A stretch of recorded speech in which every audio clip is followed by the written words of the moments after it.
What's going on, Nerd Nation? This is Sleevecard signing in, and today, guys, we're going to be opening up the Pokemon Magearna EX box.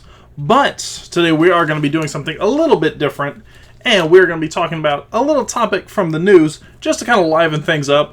So I thought I would do this maybe once a week. We'll open a tin together, pick a topic, and just chat about it. So today's topic, guys, is going to be Fenn's Treasure, which has been going through the news quite a bit. But to give you a little bit of backstory, if you guys haven't been following up on this while I get opening here. So, to give you a little backstory, it kind of goes like this. In 1988, as I peel this back, so in 1988, retired U.S. Air Force pilots, kind of turned art dealer, Forrest Fenn, is diagnosed with cancer. So, he's diagnosed with cancer back in 1988, and as all people who are threatened with like a life-threatening illness, all people who have sort of like a life-threatening or illness or event or something like that, they start really thinking about their own mortality and everything.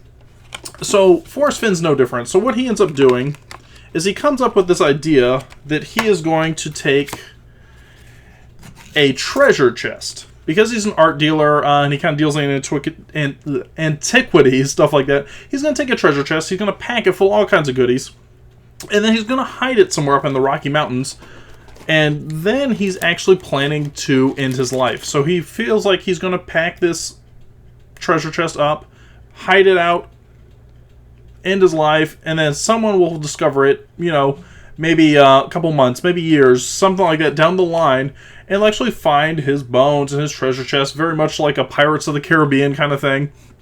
And that's going to be his actual legacy. So, the chest itself, because he does describe the chest in quite a bit of detail, so he describes the chest and he also provides pictures, stuff like that. So the chest itself is said to contain gold nuggets. It's supposed to contain antique coins, precious stones, jewelry, all kinds of stuff. As well as Mr. Finn's autobiography himself. So it's going to contain all of these items, his own autobiography, all in a nice little chest. I'm assuming right under his armpit, somewhere in the Rocky Mountains. And the chest itself is supposed to be worth somewhere in the vicinity of about $2 million, all told. Now, we're going to fast forward up to 2010. So, 22 years have passed.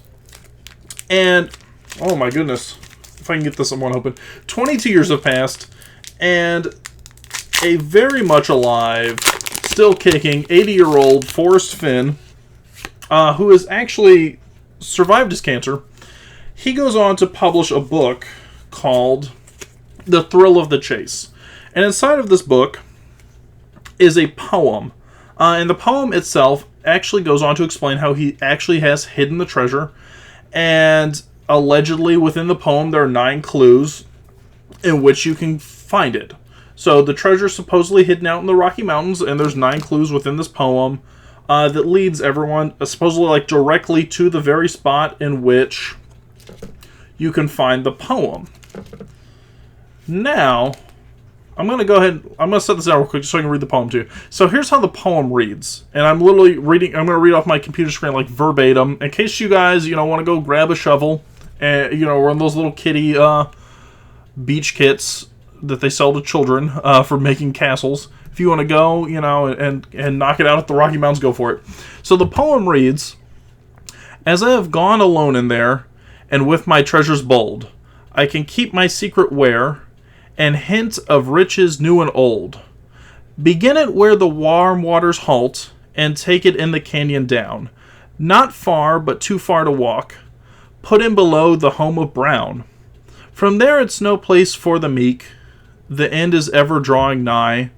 There'll be no paddle up your creek, just heavy loads and water high. If you've been wise and found the blaze, look quickly down your quest to cease. But tarry scant with marvel gaze, just take the chest and go in peace. So why is it that I must go, and leave my trove for all to seek? The answers I already know. I've gone it tired, and now I'm weak. So hear me all and listen good. Your effort will be worth the cold. if you are brave and in the wood, I give you title to the gold. So that's how the poem reads. So allegedly, it lists out 9 clues, which I kind of pick up a couple, the House of Brown, etc., etc.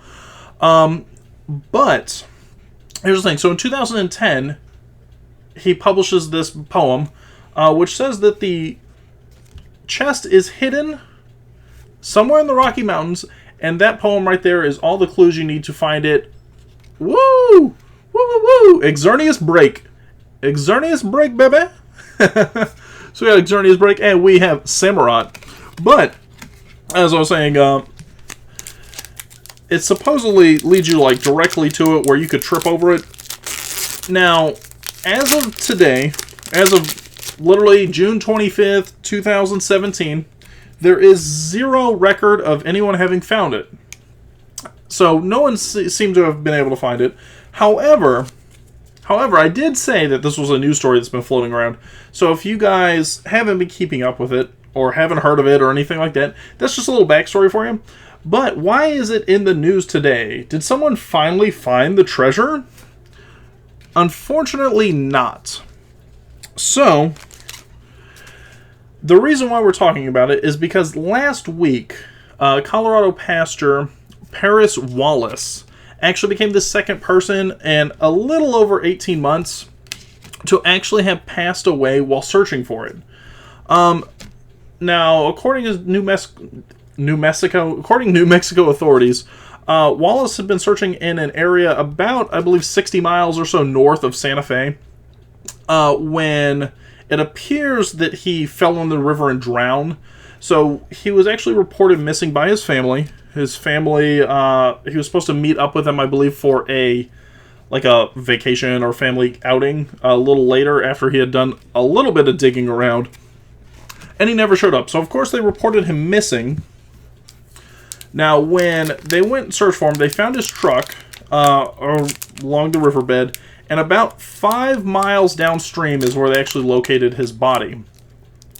So the main reason it is in the news because, obviously, someone passed away looking for this treasure, which no one really is 100% sure exists. I mean, obviously, all of this is going based off the word of a now 86, 87-year-old man who is a little eccentric from what I can understand. So he seems to be a little eccentric. I mean, he's an art dealer, former Vietnam pilot, where apparently he flew 200 some odd missions over the course of 200 some odd days.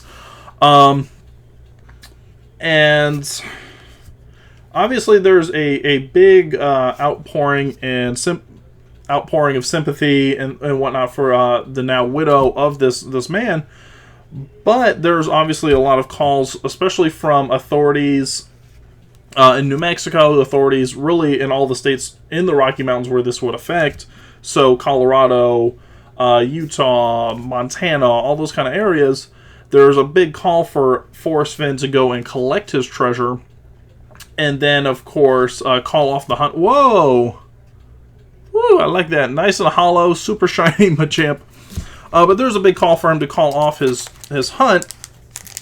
But also, likewise, there's a call from a lot of his fans, followers, and whatnot to go and continue it.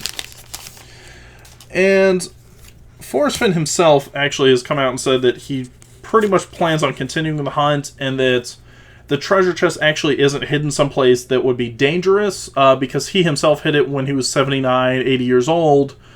So it wouldn't be in a location that, let's say, an 80-year-old man couldn't get to in the Rockies, so it wouldn't be, way up on a mountain peak or anything like that. So he's telling people, basically, if you're going to hunt for it, hunt smarter. So don't put yourself in a dangerous situation. It's not someplace that's dangerous. It's a place you could apparently just walk to. It's a little bit off the beaten path because it's not near any, man-made trails, but it is accessible. So, as it currently stands, the hunt apparently is still on for Forrest Fenn's treasure. So if you want $2 million and you live in any of the states that the Rocky Mountains touch, except for apparently the think like Arizona or something, he stated is excluded from it. Go get yourself a little shovel. Or not. I don't think it's buried, but go get yourself something and maybe go for it. Have a blast.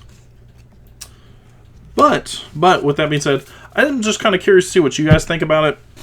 I mean, obviously, overall, I feel sympathy for the guy for passing away, as well as the previous gentleman who passed away this January. Not this January, but the previous January. So, January 2016. But on the flip side, I feel like it's kind of their own, I won't say their own fault, but it is definitely a decision they made as an adult. They took the risk in their own hands. So I'm not as sympathetic. But then again, you know, money does make people do really crazy things. And if somebody showed me a treasure chest full of $2 million in gold, and they told me it was right in my backyard, especially if I'm like, you know, Mr. Wallace, the pastor from last week, who actually lives in Colorado, you know, you're telling me something that's in my backyard worth $2 million, I might run after it with a shovel myself. But with that being said, guys, I was just kind of curious what you guys thought about it. You know, should he call off the search? Should he continue the treasure hunt? You know, should he maybe provide more clues to make things a little easier? You know, maybe not necessarily make it easier, but make it safer for people. You know, maybe definitely highlighting things like, hey, it's not going to be in a dangerous location. Don't be looking for it in things like this. You know, really kind of guiding people so they have their own common sense. Because unfortunately, you know, one thing I think we all learned watching the news and whatnot is that common sense really isn't that common. But with that being said, guys, I mean, I think my overall opinion is, I guess just let the hunt continue. Because while I feel for the family, and while I do think that we shouldn't have something out there that's like inherently dangerous, I do feel like there's other dangerous tasks that people do that obviously takes their lives in their own hands. You know, you hear about people where they go out and they're like, I don't know. I'm just, if those people that are like adrenaline junkies already, they're already going to have those kind of tasks out there. You know, whether that's like I'm bungee jumping, skydiving, you know, wrestling alligators, swimming with sharks, like whatever the case may be. There's always going to be those kind of tasks where you're like, listen, you're looking at people and you're like, you're taking your life in your own hands. You know, for example, let's say it was skydiving. If somebody was skydiving and their parachute didn't open and they fell and they smacked the earth, I mean, you're not going to tell every plane to stop flying. There's not going to be big calls that people should never parachute again, things like that. So I feel like the hunt should continue just because it's just another thing where people need to just use more common sense. But I would encourage people who are actively pursuing this to do more common sense things. Like, obviously, I wouldn't go hunting alone. You know, anytime you're out in the woods, anytime you're putting yourself in a situation where you're in an unfamiliar area, up in the mountains, camping, those kind of things, definitely bring somebody else with you, especially if you're inexperienced. Secondly, I would say, you know, just kind of really evaluate what you're going to do. So know where you're going to go. Take somebody with you. Communicate to other people where you're going to go. So it's not a big surprise like, hey, where's so-and-so? And the reason I say this, for example, you know, this gentleman from last week, he told his family where he was going to go, etc., etc. And yes, something unfortunately happened to him, but they were able to locate, you know, his truck, his body, all this stuff that much quicker. Whereas the victim, I don't want to say victim because there wasn't really a crime committed against them, but the person that passed away the previous year, he actually didn't, I don't believe, communicated where he was going to go, and he passed away he went missing rather in January. They didn't actually locate his body until June. So I would say definitely take any precautions you guys can if you're into those adrenaline junkie kind of things. So I would encourage that. But overall, I believe the hunt should continue. Just use more common sense. But I'm not the only voice here. I want to hear what you guys think. And also kind of tell me what you think here. I know I didn't really comment much on the cards. But it is something I just kind of wanted to do. Maybe I'll do it like once in a while, where we'll kind of open some boxes, go through, open packs while we're chatting about the news. I'm excited. We got Xernea's break. But with that being said, guys, I'm going to end it here for today. This is Sleevecard signing out. If you like what you saw, if you are happy with our pack draw, go ahead and hit that thumbs up button for me down below. If you want to keep track of everything we're doing on the channel, go ahead and hit that subscribe button for me. But with that being said, guys, this is Sleevecard signing out. Have yourselves a beautiful day, and I will see you later.